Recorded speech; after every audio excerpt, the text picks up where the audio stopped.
3 गाड़ियां जाएंगी और कोई आगे नहीं आएगा। सिर्फ 3 गाड़ियां आएंगी, आगे कोई और नहीं।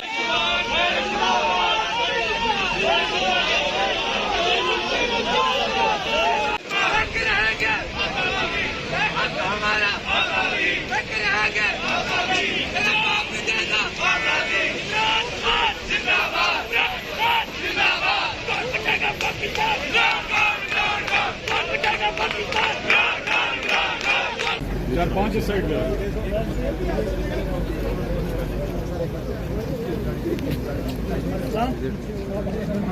थोड़ा सा पीछे आ गेट